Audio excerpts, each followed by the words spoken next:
Business letters हैं जी। Second हमारा chapter है बिजनेस लेटर्स का। सबसे पहले तो आप लोग खुद बता देंगे, अगर किसी ने कोई बात पहले पूछनी है तो बता देनी, तो फिर हम स्टार्ट करते हैं।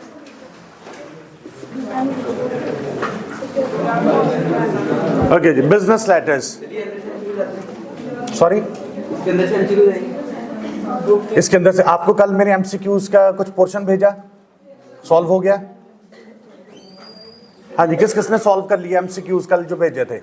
1 2 3, सिर्फ 3 4 लोगों ने किए। 5 लीनियर और साइमल्टेनियस। आगे मैं आपको इसके साथ जो है ना वो इसका की बुक भी आज भेज दूंगा। अगर आपने पहले नहीं किए तो सारे लोग बच्चे जो है ना इसको कर लें। आज भी बिजनेस लेटर्स के आपको आज डे एंड के ऊपर आपको इसके भी एमसीक्यूज मिल जाएंगे, ठीक है। बाकी जो थ्योरेटिकल पोर्शन है वो हम आज इस लेक्चर में कवर कर लेते हैं। अच्छा, कल आप आए थे? बस ठीक है।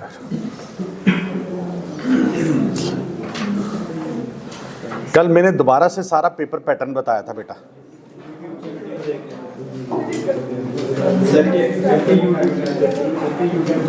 ऊंचा बोला करो यार। हाँ, ऐसे कहा करते हैं ना। मैंने देखा यूट्यूब पर। पेपर पैटर्न नहीं नजर आया मेरा? मैंने कल रात को देखा है। तो क्या क्या था उसमें? देखो, मेरे पास 5-6 चैप्टर्स हैं। मैं एग्जामिनर हूं। उन्होंने कहा इसमें से 100 मार्क्स का पेपर बना दें। Now it's my right and it's my privilege कि मैं कौन सी जगह से कितने एमसीक्यूज देता हूं, कितनी वोकैबुलरी देता हूं, कितने सिनोनिम, मेंटोनिम्स, रिपोर्ट्स, मेमो देता हूं। They have not given the right. This is not your FSc chemistry bio के जी इस चैप्टर में से 3 नंबर का इस पोर्शन में से सवाल आएगा। उन्होंने कहा है कि it's all about creative writing now, so you have to be very well prepared for everything. आपने कहा अब क्वेश्चन ही होना चाहिए कि सर क्या इस चैप्टर में से एमसीक्यूज आ सकते हैं? अगर आ सकते हैं तो क्या हम कर दें, करें? अगर हैं तो हमें दे दें। This should be the question. This should not be the question के जी कि ये आएंगे नहीं आएंगे, छोड़ दें इनको, ना करें। कहेंगे जी हमने तो चैप्टर तो पूरा पढ़ लिया, अब बताएं इसमें से हम एमसीक्यूज कर लें। हमने कहा जी कर लें। मैंने आपको कहा डे एंड के ऊपर इसके भी आपको एमसीक्यूज मिल जाएंगे। आखिरी बिजनेस राइटिंग जो है उसके अंदर हमने 2-3 तरह के लेटर्स पढ़े। एक लेटर जो है वो तो है बेसिकली एक कंपनी टू कंपनी लिखती है, ठीक है। फिर हम कहते हैं जी एक कस्टमर कंपनी को लिखता है। These are the 2 major things. एक कंपनी दूसरी कंपनी को लिख रही है, एक कस्टमर कंपनी को लिख रहा है। फिर हमने जब काइंड्स ऑफ लेटर्स पढ़े थे तो उसमें बेबहा हमने एग्जाम पढ़ी उसकी लेटर्स की, जिसमें एडजस्टमेंट लेटर था, कंप्लेन लेटर था, रेफरेंस लेटर था, रेजिग्नेशन लेटर था। हंड्रेड्स ऑफ थाउजेंड्स ऑफ जो है ना उस तरह की सिचुएशंस क्रिएट होती हैं। फिर क्रेडिट लेटर था, कलेक्शन लेटर था, सेल्स लेटर था, इंक्वायरी लेटर था, ऑर्डर लेटर था। वो किसी जगह पर कस्टमर कंपनी को लिख रहा है, किसी जगह पर कंपनी कस्टमर को लिख रही है। चलें 1 by 1। सेल्स लेटर कब लिखा जाता है? क्विकली।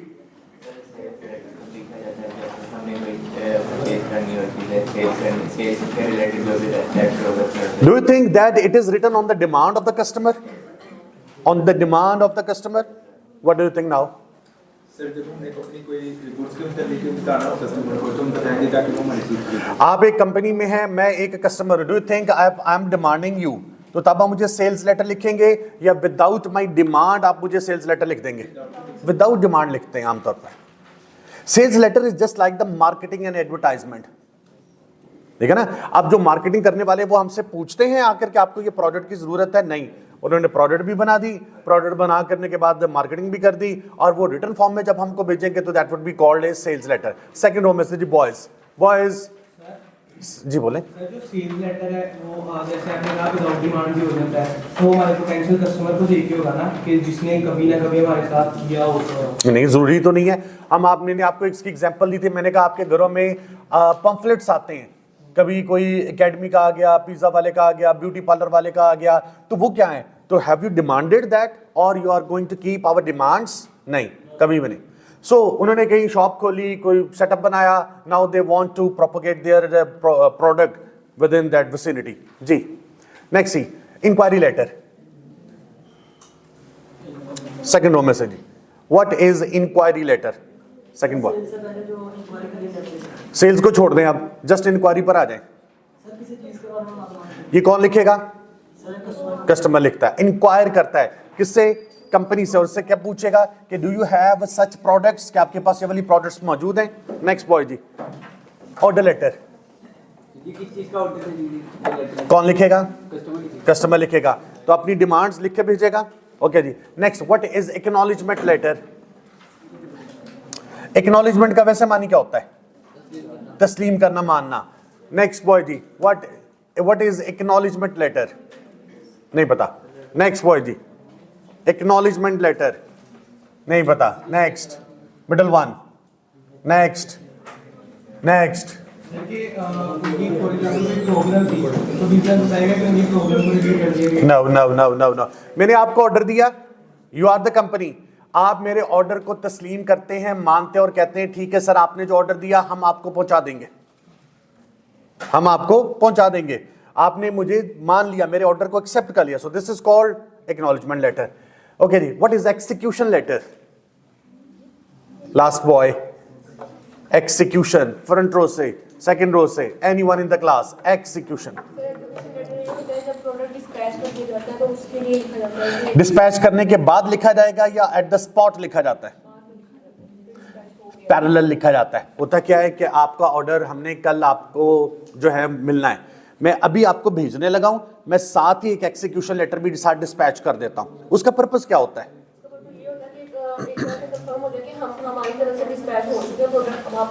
अब एक आधे दिन में आपको रिसीव हो जाएगा। एनीवन क्लास में से को बताएगा व्हाट इज कंप्लेन लेटर? वो कॉमर्स है। ऑर्डर में कोई खराबी हो तो कस्टमर क्या करता है? कंप्लेन करता है। अच्छा, कंप्लेन के बाद कौन सा लेटर लिखा जाएगा? इट्स अप टू नाउ, बताएं। Adjustment letter. एडजस्टमेंट लेटर क्या होता है? सर किसी ने कस्टमर ने कंप्लेन की है तो हमने कंप्लेन को हमने ठीक करना है, तो उसके जवाब में जो लेटर लिखेंगे वो adjustment. What is triple R in adjustment letter? Triple R, refund, replace और रिपेयर। तीन चीजें हो सकती हैं एडजस्टमेंट में। हम तीन चीजें कर सकते हैं, या तो पैसे रिफंड कर देंगे, या रिपेयर करके दे देंगे, या फिर रिप्लेस करके दे देते हैं। ओके जी नेक्स्ट, उसके बाद आए जी credit letter. What is credit letter? जी, जो बैंक है वो कस्टमर को भेजता है कि उन्होंने अगर कोई लोन वगैरह लिया है तो वो उसकी जो डेट है वो करीब आ चुकी है और उनको वो वापस कर देना चाहिए। No, that is collection letter. Sir credit letter यही होता है कि बैंक कस्टमर को भी लिख सकता है और कस्टमर भी बैंक को लिख सकता है, ये बताने के लिए कि आपका जो हमारा क्रेडिट का जो भी इंफॉर्मेशन है। क्रेडिट का मानी क्या होता है? ये वही डेबिट और क्रेडिट है, उधार देना। क्या बैंक उधार देता है अपने कस्टमर को? क्या कस्टमर उधार लेता है अपने बैंकर से? तो दोनों जब उधार देने या लेने के लिए लेटर लिखेंगे वो क्या कहलाएगा? What is collection letter? Now collection, आपने क्या बोला था? हमने लोन लिया उसकी डेट करीब वगैरह आ रही तो हम उसको रिमाइंड करवाने के लिए कि जो आपने लोन लिया था वो अब उसकी ड्यू डेट है तो वो आप वापस। डन जी, this is called collection letter.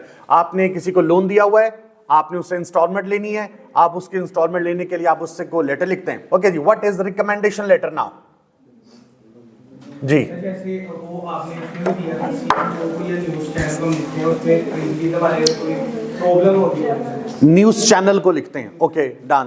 उसमें हम रिकमेंड कर सकते हैं उनको प्रॉब्लम्स हाईलाइट करके, और उसके बाद पहले प्रॉब्लम हाईलाइट करेंगे, उसके बाद उनको रिकमेंडेशन दे सकते हैं कि कैसे इस चीज़ को ओवरकम किया जाए।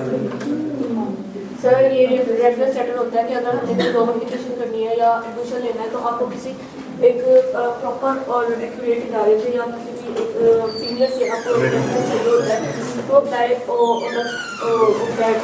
वगैरह। रिकमेंडेशन लेटर जो है वो बेसिकली हम आमतौर पर कहते हैं कि फर्ज करें मैं हूं, मैं आप मेरे स्टूडेंट हैं, आपको मैं रिकमेंड करता हूं कि that you are going to take admission in some institute, या फिर आप जॉब करने के लिए कहीं पर जा रहे हैं तो मैं अपना रिकमेंडेशन लेटर साथ दे देता हूं कि सर इस बंदे को रख लें, मैं रिकमेंड करता हूं इसको। वो रेफरेंस लेटर यूनिवर्सिटी में एडमिशन के लिए होता है। हमने देखिएगा रिकमेंडेशन और रेफरेंस को हमने पैरेलल पढ़ा था। फिर ये भी हो सकता है कि मैं आपको इस बात के ऊपर भी रिकमेंड करूं कि भाई you have to use this product, मैं आपको रिकमेंड करता हूं because I have used it so I also recommend this product for you. मैं आपको ये भी कह सकता हूं कि भाई इस जगह पर मैं विजिट करके आ चुका हूं, आप भी इस जगह को जरूर विजिट कीजिएगा, आप भी इस यूनिवर्सिटी में जरूर पढ़िएगा, आप भी इस प्रोडक्ट को जरूर टेस्ट कीजिएगा। This is also called recommendation letter. ये सिर्फ रेफरेंस लेटर हमने कहा ये भी वो सेम है कि जब आप किसी यूनिवर्सिटी में एडमिशन लेने लगते हैं तो टीचर लिखता है रेफरेंस लेटर। अब यहां पर एक दो तरह से और थे कि एक आम पब्लिक के तौर पर हम लिख रहे हैं एडिटर्स को, न्यूज़पेपर्स को लिख रहे हैं। जब हम किसी भी न्यूज़पेपर वाले को लिखते हैं, लास्ट रो में से 2-3 जो रोज हैं उनमें से गर्ल्स में से को बता दीजिएगा एडिटर्स को लिखने का मकसद क्या है किसी न्यूज़पेपर के? कौन है जी? किसी प्रॉब्लम को हाईलाइट करना जी। या किसी यही होता है, किसी प्रॉब्लम को हाईलाइट करना, सोशल इशू। अब वो प्रॉब्लम्स कौन से होंगे? Are they going to be related with the personal problems और सोशल प्रॉब्लम्स? अच्छा जी, सोशल प्रॉब्लम्स को हाईलाइट किया जाता है कि आप अपनी गिरदोनवाह में देखते हैं। एडिटर को लिखने का मकसद है कि we are writing towards a newspaper. Okay, newspaper आपके लेटर को पब्लिश करेगा। पब्लिश करने के बाद हम आपके उसकी वसातत से हम किस लोगों तक पहुंचाना चाहते हैं? पब्लिक तक अवेयरनेस प्लस कंसर्न्ड पीपल तक पहुंचाना चाहते हैं, दोज हु आर रिस्पॉन्सिबल। हमने हॉस्पिटल्स वाला किया, हमने पार्क्स वाला किया, हमने एजुकेशन इंस्टीट्यूट्स वाला किया, हमने चीटिंग वाला किया। ये वो तमाम चीजें हैं जो कि हम एडिटर्स की ज़ेरे निगरानी लेकर आना चाहते हैं।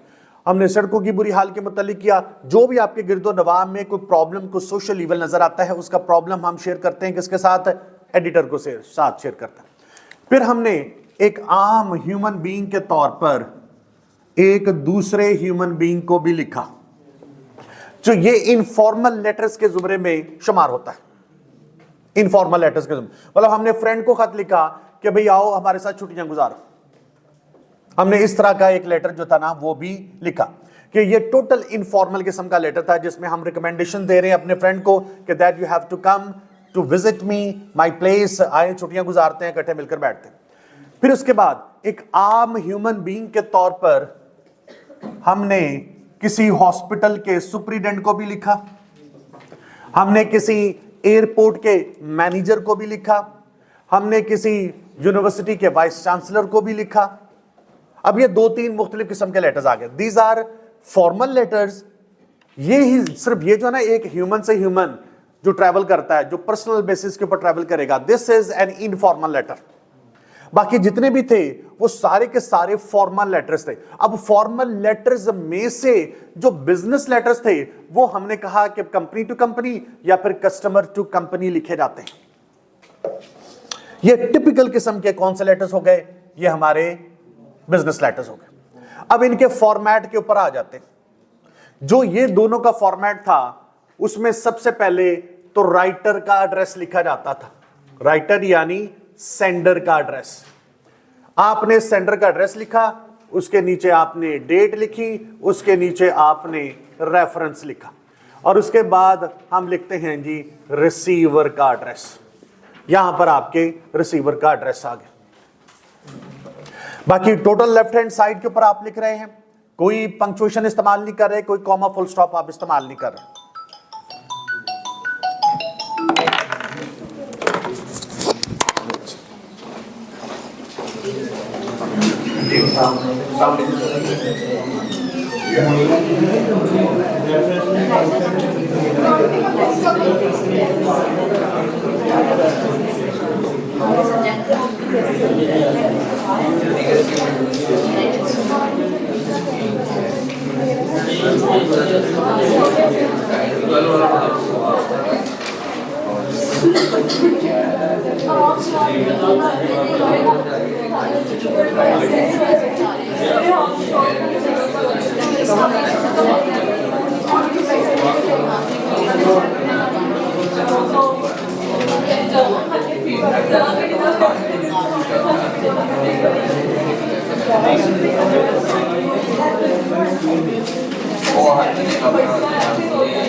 हाँ जी, कहाँ तक पहुंचे थे जी? अच्छा जी, राइटर्स एड्रेस है, डेट है, रेफरेंस है, रिसीवर एड्रेस है, इसके अंदर किसी को कोई प्रॉब्लम? हाँ जी, everything is clear? Dear sir और लास्ट में योर्स फेथफुली या सिंसियरली, उसके बाद कॉमा लगना है। बॉडी कैसे लिखेंगे? बॉडी इसमें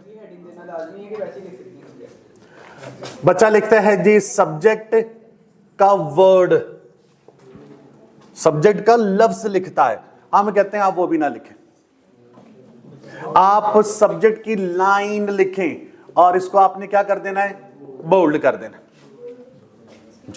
सर जब हमने क्वेश्चन में एड्रेस वगैरह नहीं दिया तब हमने खुद से अज्यूम करना है? जी बिल्कुल करेंगे आप अज्यूम। फर्ज करें बिजनेस लेटर्स के अंदर आपका एड्रेस कोई एक दिया हुआ है, फर्ज करें उसने जिसको लिख रहे हैं उसका एड्रेस दिया हुआ है, लेकिन उसने आपका एड्रेस नहीं दिया। आप अपना एड्रेस जो है वो क्या करेंगे, आप अपना कोई फिक्टिशियस सा नाम रख लें, अली, ठीक है, कंपनी के मैनेजर कर दें, आप मैनेजर हैं, सिटी ABC कर दीजिएगा और FSD कर दीजिएगा। लो जी सिटी, बल्कि सिटी तो ऊपर आ गया, सिटी लो, बस इतना सा काम करना है। क्लियर है? It all about the stroke of your imagination. Mister Sawabi, are you listening to me what I have told you?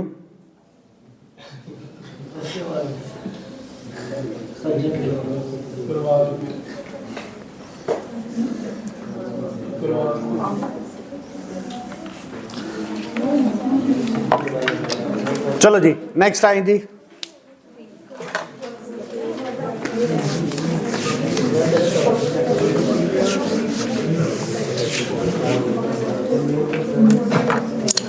उसके बाद आते हैं जी हम एडिटर्स को लिखने के लिए, क्योंकि हमने लिखा जी पब्लिक टू एडिटर। एडिटर में जिस टॉप पर आप डाल दें जी date, editor Dawn News Lahore, editor Dawn News Lahore. Most of the letters के अंदर ना आपको नजर आएगा पोस्टल कोड नंबर। सबसे पहले तो ये बताइएगा what is post code number? City को रिप्रेजेंट करता है। What is the code number of Faisalabad? 38,000, 38,000। अच्छा, आप this is once again an optional post code, optional Faisalabad का है जी 1 2 3 38,000। लिखें, वेरी गुड, ना लिखें कोई नंबर नहीं आपका कटने वाला। जैसे अभी हमें एक लेटर आया था कि वो हमने लिखना है सिटी ड्रेनेज जोन सा हुआ है। मेरे प्यारे पाकिस्तान, मेरी जान, छोटी सी जान, ये कर लें, कंफ्यूजन फिर क्रिएट हो जाती है, इसलिए स्टेप बाय स्टेप चलेंगे। अभी देखो ना, अब हमने क्या था, हमने क्या लिख रहे थे? अभी हमने कहा हॉस्पिटल्स वाले को, पार्क्स वाले को, मेयर को, वो अभी हमने लेट्स, वो फिर कंफ्यूजन क्रिएट हो जाती है, वो हर बच्चा जो है ना अपने अपने एंगल से फिर देखता है। अच्छा जी लेडीज एंड जेंटलमैन प्लीज बताइएगा जी कि यहां तक क्लियर है? कोई क्वेश्चन? ये नो वाला भाई कौन था? ओके जी नेक्स्ट आ गया जी human to human. Human to human में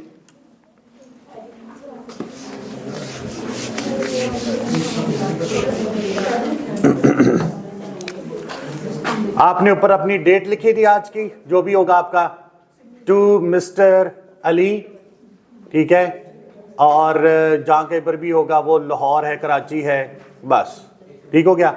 और उसके बाद आपका सब्जेक्ट आ गया और उसके बाद डियर, नाम भी लिख सकते हैं मिस्टर, मिसेस, नाम है डायरेक्ट नाम। क्या मतलब? ऊपर डेट लिस्ट आपने लिखा है ना मिस्टर, इस वक्त हम कौन सा लेटर कर रहे हैं?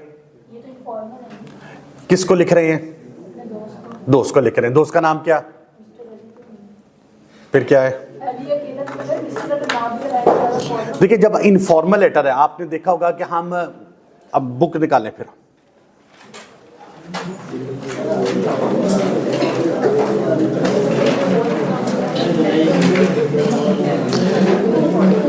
बुक का पेज नंबर निकालिएगा 32।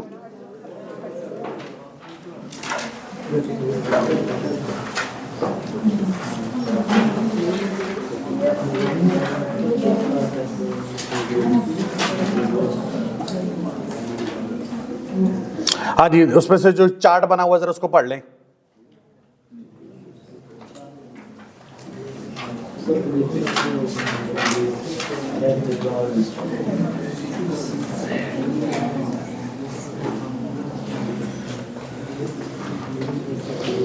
हाँ जी, मिस्टर कब लिखते हैं और मिस्टर कब नहीं लिखते?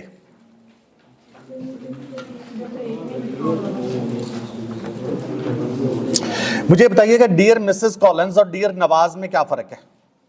पहले दो टॉप पर। जब आप अपने फ्रेंड को लिखेंगे तो automatically it will be an informal letter, और क्योंकि आपका दोस्त है, पुराना दोस्त है, इस वजह से हम उसके नाम के साथ मिस्टर का वर्ड इस्तेमाल नहीं करते। तो हम यहां पर क्या किया, हमने डियर अली लिख दिया। सर वो कुछ नहीं मिस्टर, अच्छा, यहां पर करना है, लिखे ना लिखे आपकी मर्जी है, इज्जत देनी है उसको, देख लें।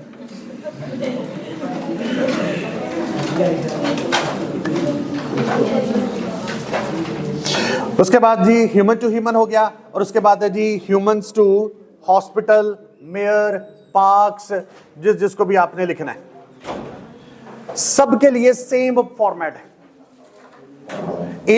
आप अंदाजा कर लें कि थोड़ा सा फर्क आता है इसके अंदर, यदि उसमें एडिटर का नाम लिखा जाता है, बाकी ये दोनों तीनों का फॉर्मेट जो है they are the same format, कोई किसी में कोई चेंज नहीं।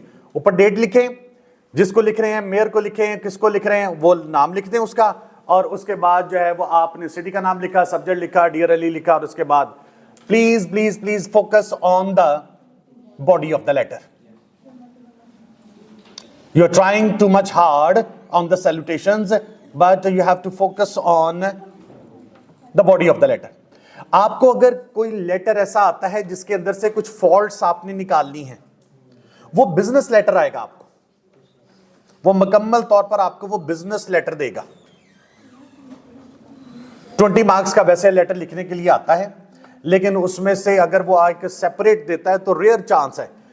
वो जो इस तरह का लेटर होता है वो बेसिकली आपको स्पेसिमेन के तौर पर इसलिए दिया जाता है कि you have to be mentally prepare for that, कि आपको ये होना चाहिए कि इस तरह का भी लेटर वो दे सकता है। But once again it is 5% chance that he gives such kind of a letter.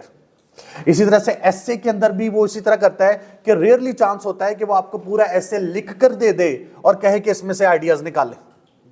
Mostly वो यही करता है कि 30 मार्क्स का ऐसे देने के बाद आपको कहते हैं कि 10 मार्क्स की डायग्राम बनाएं और 20 मार्क्स का आप रिटर्न लिख के मुझको खुद दिखाएं। ठीक हो गया?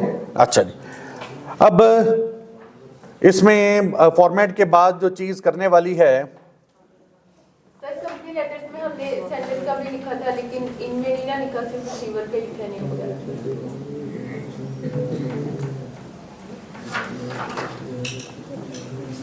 मेमो पर आ जाए नहीं।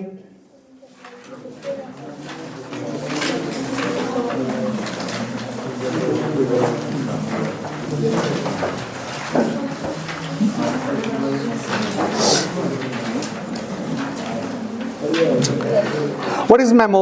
Who is going to tell me? Reminder of task, किसी भी टास्क का आपको मिला हो उसको याद करवाना है, रिमाइंड करवाना। किसी टास्क को रिमाइंड करवाना, फॉर एग्जाम्पल कोई भी आपको टास्क मिला था ऑर्गेनाइजेशन में,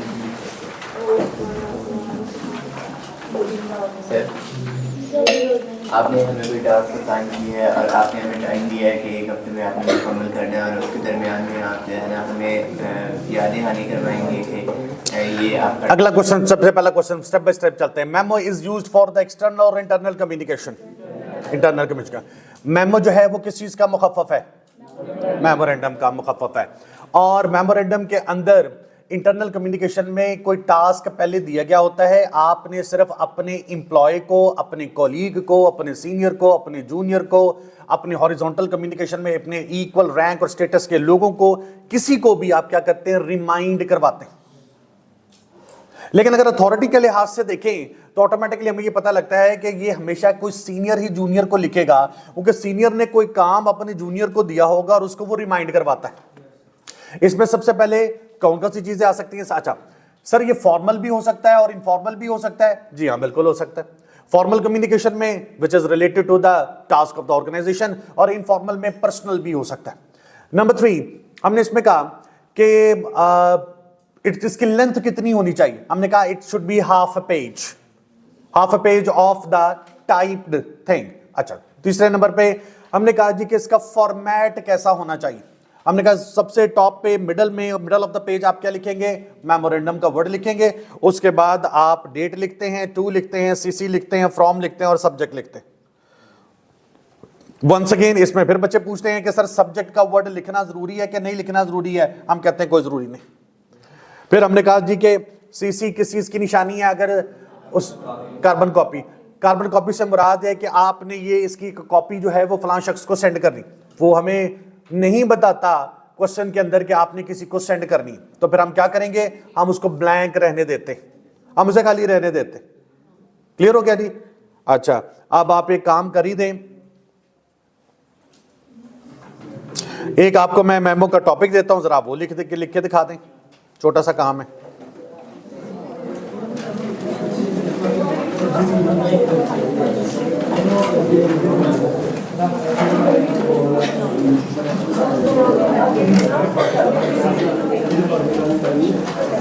लिखिएगा जी, write a memo to the HR manager, write a memo to the HR manager recommending him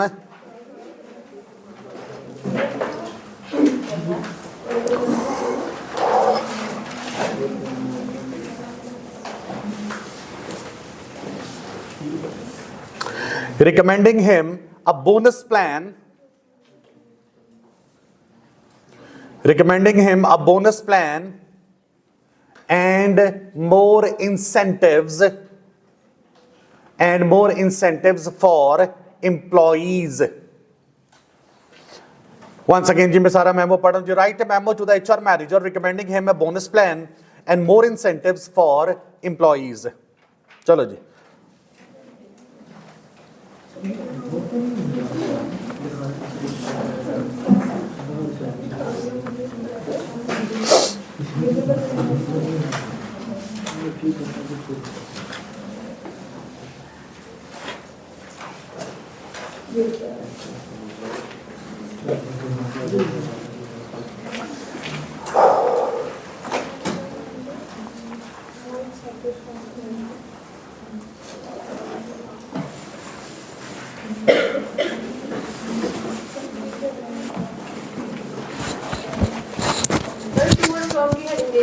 जी, जी बिल्कुल बिल्कुल बिल्कुल।